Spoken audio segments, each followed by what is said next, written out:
അപ്പോൾ അത് ഇനി നമ്മൾ നേരത്തെ സൂചിപ്പിച്ച കായുമായിട്ട് അവർ ചെന്നത് അതാ പൊടിച്ചിട്ടെന്നാ പറഞ്ഞത്. അതല്ല, ആ കുട്ടിക്ക് അതുകൊണ്ടുണ്ടായ ശ്വാസമുട്ടലും അസ്വാസ്ഥ്യമൊന്നും പറഞ്ഞറിയാൻ കഴിയില്ല. ഈ വിജയന്റെ ദേഹത്ത് നായ്ക്കുണ്ണ പൊടി വീണിട്ടുണ്ട്. ആഷ്മിക്ക് എക്സ്പീരിയൻസ് ഇല്ലല്ലോ? I am experience.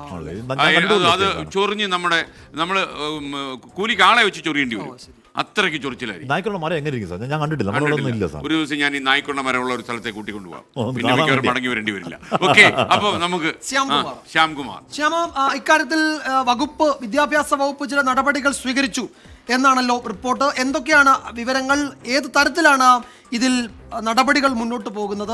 അതിൽ ഗുരുതരമായ ആരോപണങ്ങൾ, പരാതികളൊക്കെ നിലനിൽക്കുകയാണല്ലോ ഇപ്പോൾ. വിജയ കൂട്ടത്തിൽ പറഞ്ഞല്ലോ, ഈ നായ്ക്കുണ്ണ പൊടി ശരീരത്തിൽ വീണാൽ ശരീരമാകും വല്ലാതെ ചൊറിഞ്ഞ് തടിച്ച് നാശമാകും. അല്ലെങ്കിൽ എന്താ ഈ പൊടി എന്നുള്ളത് ആൾക്കാർ ഭയങ്കര ഉണ്ടാവും. അത് നമ്മുടെ ദേഹത്തൊക്കെ ഇത് വീണിട്ടുണ്ട്. ചൊറിമണത്തിന്റെ ചൊറുതനം അല്ലേ, അതിന്റെ റേഞ്ച് കുറച്ചുകൂടെ കുറവാണ്. ഇത് വലിയ ഫുൾ വേൾഡ് റേഞ്ചാ. ഓക്കെ, പറയൂ. അപ്പോ ശ്യാമ തുടരാം.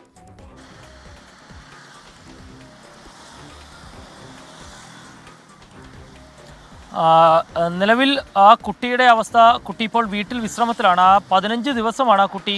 നമ്മൾ പറഞ്ഞ പോലെ തന്നെ ഈ നായ്ക്കൊരണ കായ അതിൻ്റെ ദേഹത്ത് വീണ ശേഷം ഉണ്ടായ ബുദ്ധിമുട്ട്, പ്രത്യേകിച്ച് ഒരു പെൺകുട്ടിയാണ്. അതിൻ്റെ ദേഹത്ത് അത് വീണപ്പോൾ ശരീരത്തിൽ വെള്ളമൊഴിക്കാനാണ് അവിടെ ഉണ്ടായിരുന്നവർ പറഞ്ഞത്. അങ്ങനെ ആ കുട്ടി ആ സ്കൂളിലെ ഒരു ടോയ്ലറ്റിൽ പോയി ശരീരത്തിൽ വെള്ളം ഒഴിക്കുന്നു. അവിടെ ആ കുട്ടിക്ക് ഒരു സഹായത്തിന് പോലും വിവരം പറഞ്ഞിട്ട് ടീച്ചർമാർ ഉൾപ്പെടെ എത്തിയില്ല എന്നുള്ളതായിരുന്നു ഏറ്റവും പ്രധാനപ്പെട്ട പരാതി. പിന്നെ കുട്ടിയുടെ അമ്മ വന്ന ശേഷമാണ് ആ കുഞ്ഞിനെ അവിടെ നിന്ന് വീട്ടിലേക്ക് കൊണ്ടുപോകുന്നത്. പിന്നീട് അതിനെ ആശുപത്രിയിൽ അഡ്മിറ്റ് ചെയ്യുകയും ചെയ്തു. 15 ദിവസമാണ് ശരീരത്തിലും ആ ശരീരത്തിൻ്റെ മറ്റു ഭാഗങ്ങളിലുമൊക്കെ വലിയ രീതിയിലുള്ള ഇൻഫെക്ഷൻ ഉണ്ടായ ആ കുട്ടി ചികിത്സ തേടിയത്. ഈ സമയത്തൊന്നും അധ്യാപകരുടെ ഒന്നും ഒരു പിന്തുണ പോലും ഉണ്ടായില്ല എന്നുള്ളതായിരുന്നു അമ്മയുടെയും മറ്റും പരാതി. പിന്നീട് പോലീസിൽ പരാതി നൽകിയപ്പോഴും പോലീസ് അത് കേസെടുക്കാൻ കൂട്ടാക്കാതെ മുന്നോട്ട് പോവുകയായിരുന്നു എന്നും ആ കുടുംബം പരാതിപ്പെടുന്നുണ്ടായിരുന്നു.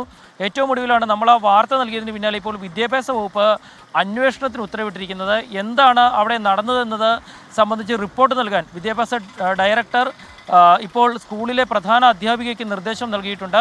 അതിനു പുറമെ ആ കുട്ടികൾ ഏത് സാഹചര്യത്തിൽ ഇത് കൊണ്ടുവന്നു, അപ്പോൾ ആരും പരിശോധിച്ചില്ലേ, ഇത്തരം കാര്യങ്ങളിൽ കൂടി ഒരു റിപ്പോർട്ട് നൽകാനായിട്ട് ആവശ്യപ്പെട്ടിട്ടുണ്ട്. ഏതായാലും 10ാം ക്ലാസ് പരീക്ഷ എഴുതേണ്ട ഒരു പെൺകുട്ടിയാണ്. ആ കുട്ടിയാണ് ഇപ്പോഴും വലിയ ആരോഗ്യ പ്രശ്നങ്ങൾ സഹിച്ചുകൊണ്ട് വീട്ടിൽ കഴിയുന്നത്. ആ കുട്ടിയുടെ ആരോഗ്യനില ഇതുവരെ പഴയ പോലെ ആയിട്ടുമില്ല. SKN വിജയകുമാർ.